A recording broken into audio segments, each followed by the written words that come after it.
All right, let's dive in. We're tackling blockchain gaming this time. Can it really, hit the mainstream? Yeah, that's the million-dollar question, isn't it? We've got a ton of interviews and predictions. Some big names are chiming in on this. CEOs, developers, you name it. They're all kind of wrestling with that same question. It's interesting, right? Like, the potential's definitely there, but how do we actually get there? That's the tricky part. Totally. And there are so many different angles to consider. Like we've got John Linden, the CEO of Mythical Games. Right, right. He's predicting, get this, 100 million wallets on their platform within 6 quarters. Yeah, that's a bold statement. 100 million. What makes him so confident?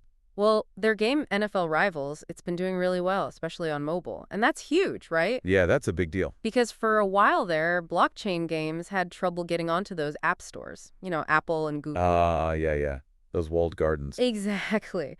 But Mythical seems to have figured out how to navigate that whole landscape. So they're proving it can be done. You can get those casual mobile gamers on board. That's the idea. And it's not just the smaller players either. You've got FIFA, the international soccer giant. Whoa, seriously. Yep, they're teaming up with Mythical to get into blockchain gaming. That's a pretty big signal, isn't it? Blockchain gaming is not just for the crypto hardcore crowd anymore. It's a sign that accessibility is key, for sure. Like, remember those early crypto wallets? Oh, don't remind me. A nightmare to set up. Right, complicated interfaces, confusing jargon. Nobody wants to deal with that. I tried setting one up a few years back, and it felt like I was learning a whole new language. It was rough. Exactly. So now the focus is on making things super smooth. You've got Immutable with their passport system, Ronin with Waypoint. Yeah, I've heard those. They let users just sign in with an email address, no more wrestling with complex wallets, and that ease of use, it's essential if you want to attract a wider audience. So, making the blockchain almost invisible, just kind of working behind the scenes. Exactly. Seamless integration. But while some are pushing ahead, like full steam ahead, Right. our sources also show that there's a lot of, I don't know how to describe it, kind of like shuffling going on in the industry. Shuffling, huh? What do you mean by that? Like everybody's trying to figure out where they fit in, find their place. We saw this whole chain hopping thing take off in 2024. Chain hopping. Okay, now I'm really curious. What is that? Well, basically, developers switching their games from one blockchain to another. Ah, okay. So like musical chairs, but with blockchains. Kind of, yeah. Different blockchains, you see, they have different strengths and weaknesses. Right, makes sense. It's like picking a game console. Some are great for graphics, some are better for online play.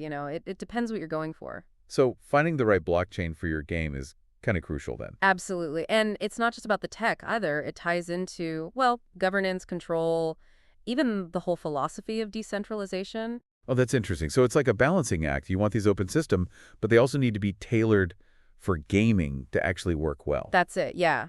And that tension, it's playing out right now in real time, like with TreasureDAO, for example. TreasureDAO, right. What happened there? They started on the Arbitrum blockchain, but then decided they moved their whole ecosystem to ZK Sync. Why the switch? Was Arbitrum not working out? It's complicated, like most things with blockchain are, I guess. See, TreasureDAO, it's a DAO, right? Oh, right, yeah.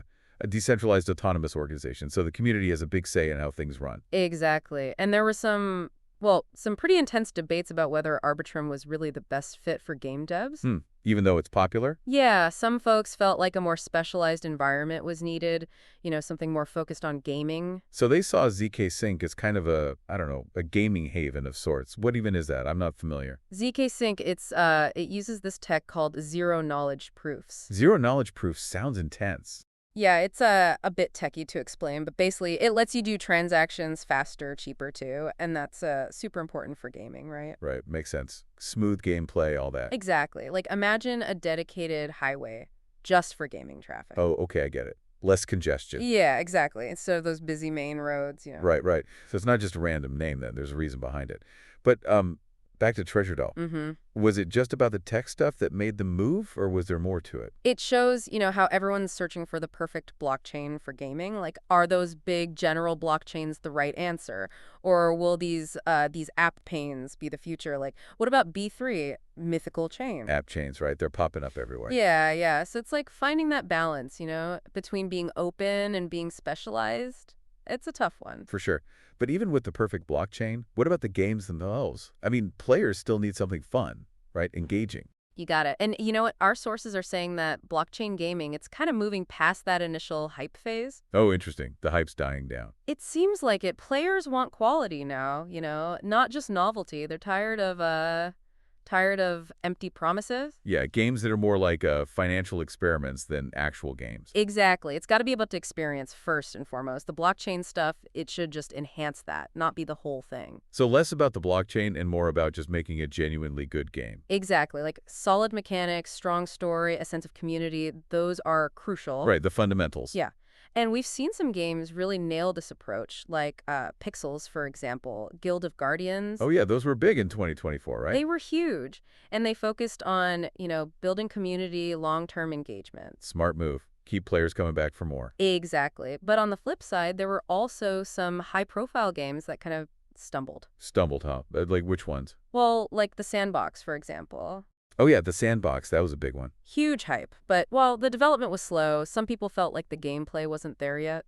Yeah, I remember hearing about that. And then there was Off the Grid, right? It launched on consoles, even got those big-name streamers to endorse it. Oh yeah, I remember that. Lots of buzz. But it couldn't hold on to players, the excitement faded, people went back to those more established games. So even with the blockchain, even with the big names, it still comes down to making a solid game, huh? No doubt about it. Engaging mechanics, strong narrative, a sense of community, those are the things that matter most. Can't just slap a blockchain on it and call it a day, I guess. Nope. And speaking of challenges, our sources also mention this whole bot problem that plagues some games. Oh right, yeah, the bots. What was that all about? Well, bots, they're basically programs that automate stuff, right? And some people use them to exploit game mechanics just to make a profit. Ah, okay, so they were gaming the system. Exactly. They flooded some games, messed up the in-game economies, drove real players away. Oh man, that sounds frustrating for everyone involved. It was a mess. And it shows you another challenge with blockchain gaming, making sure things are fair, preventing manipulation. Some projects, like Pixels, they made some progress in fighting bots, but it's a constant battle. Yeah, I can imagine. Like playing whack-a-mole with these bots, probably. Pretty much. So with all this talk of platforms, blockchains, bots, what does it all mean for the everyday gamer? Right, that's the big question. Why should they even care? Well, hopefully it means we're entering an era where quality comes first. Games that are fun, rewarding, and they're built to last. Developers are starting to realize that, well, you got to create engaging experiences if you want longevity. Makes sense. Chasing quick cash isn't going to build a lasting community. Exactly. And that's why seeing games like Pixels and Guild Guardians do well, it's encouraging. They've built those strong communities around them. Community is key, for sure. It is. But we can't forget about the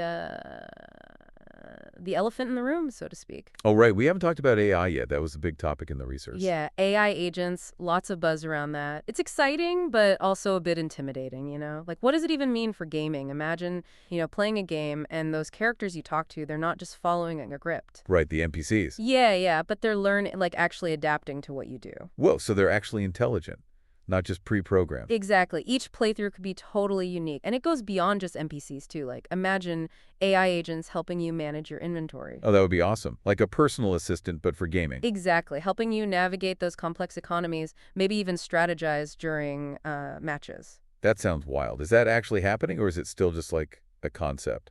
It's early, but there are some cool projects out there. TreasureDAO, they're integrating AI agents into their Small World project. Small World. Okay, what's that one about? It's like a virtual pet simulator. You interact with these monkeys, and they're powered by AI.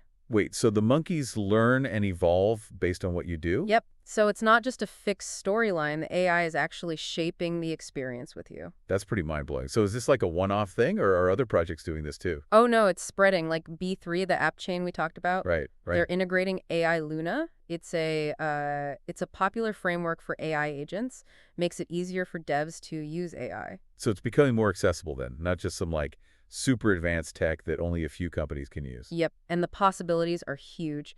Imagine games where the story changes based on what the players and the AI agents do. Whoa, so like a constantly evolving world? Exactly. Or what about esports? Teams of AI battling it out, pushing the limits of strategy. Man, that would be intense to watch. It makes you wonder, though, are we ready for games where our companions are as smart as us? Or maybe even smarter? Kind of a scary thought, honestly. It's definitely a new frontier. Raises some questions about AI's role, not just in games, but in our lives. Yeah, big questions for sure. But it sounds like AI could really shake things up in the gaming world. So looking back at all this research, what stands out to you most? Like, what's the biggest takeaway?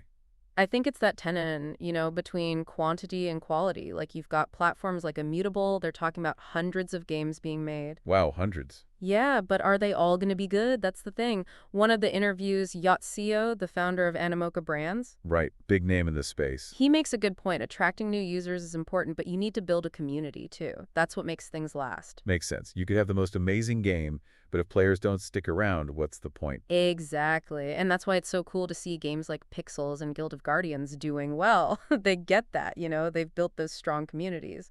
So it's not just about the tech then. It's about finding that balance, innovation, quality, and community.